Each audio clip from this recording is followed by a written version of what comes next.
One of the greatest assets, skills in life,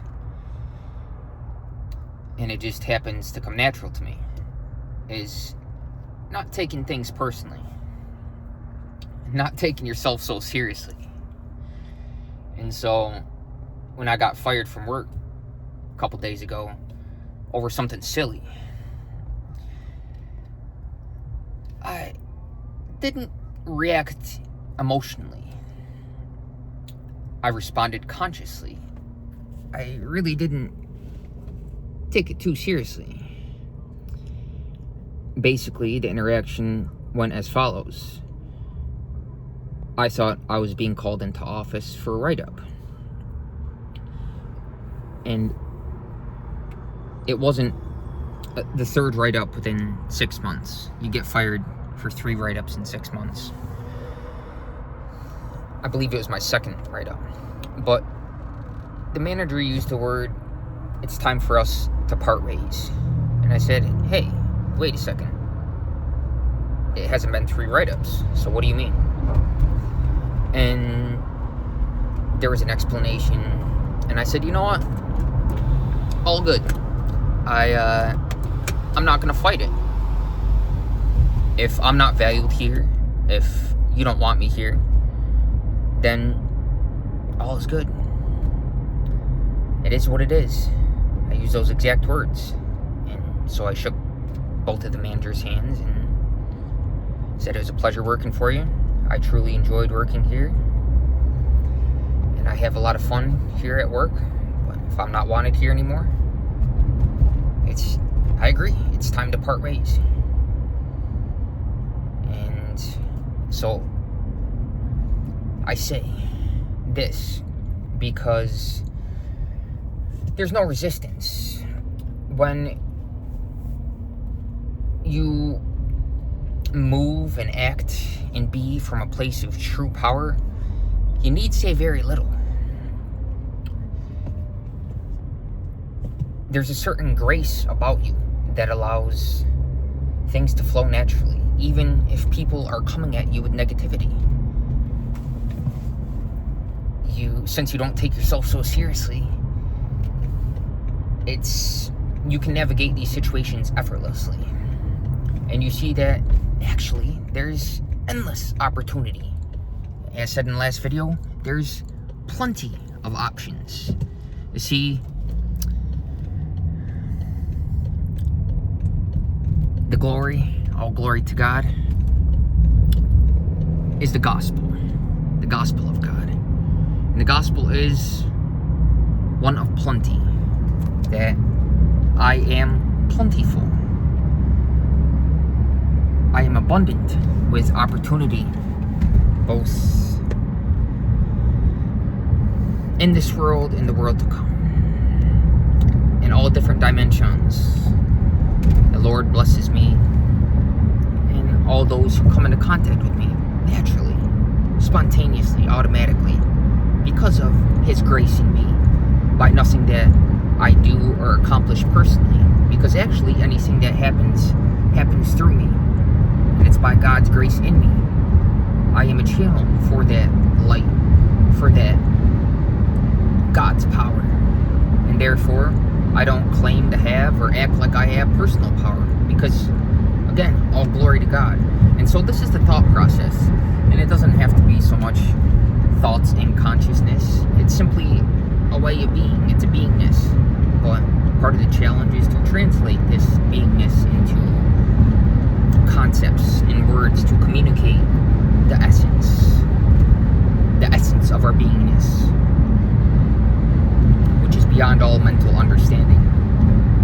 But there's got to be balance. What good is a yogi or a disciple or someone who's walking with Jesus, who's walking with Christ, if they're not in balance, if they don't consciously integrate all aspects of life, all aspects that they've been given by God, their physical body, their mental capacity, and their spirituality. All these ideally should be in alignment.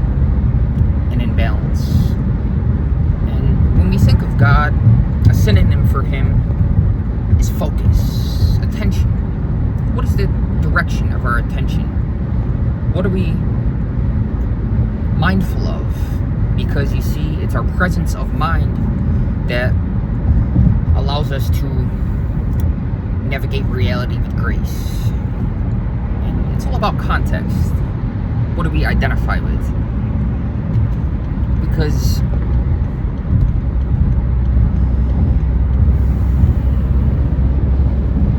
when you live and operate from within a higher context, you naturally don't take things personally. And if you make a mistake, you can own it. You can take ownership and say, hey, that happened. It is what it is. And you can move on quickly from that. So I make this video simply, a car was doing a U-turn and no U-turn lanes. I'm on the highway right now.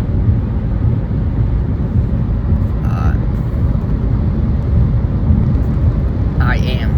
And that's another thing too, every time someone says I am, whatever those two words are followed with, you see, I am is a statement of awareness. So I'm on the highway. I'm identifying with something, with right now a location, within space, within consciousness. So I'm bringing awareness to the space around me, everything.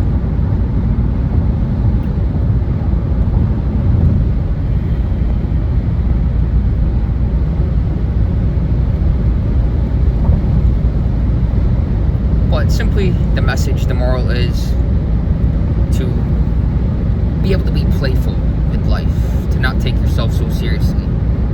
And so if a situation arises, you can act confidently and walk away fearlessly without any tinge or hint of negativity, because you're above that. You operate at a higher frequency. And therefore nothing can touch you because of God's grace in you. Remember, you're under grace, not under law. And of course, it's good to have an awareness of universal laws and even worldly laws. That way you don't get in trouble. Get in trouble with worldly authorities or with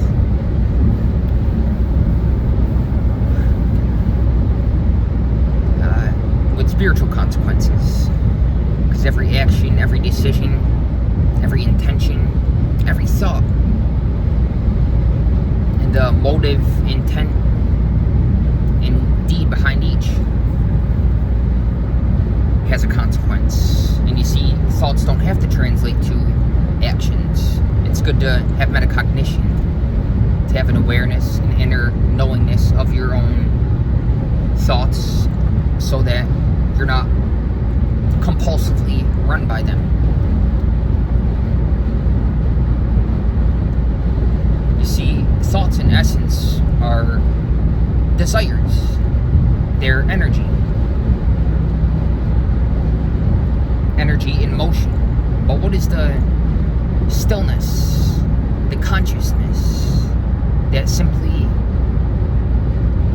is, always is constant, and it's realized in profound inner silence, so that when we're established in this, we become very conscious and aware of our thought process, and we can utilize our human intelligence to its fullest capacity.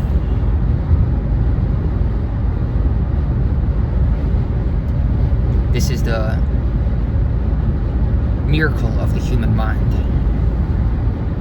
that actually there is no time, and from this awareness of timelessness we can focus on God eternally within the kingdom of heaven. And therefore whatever we're doing, it's an expression, a devotion, a dedication, an offering to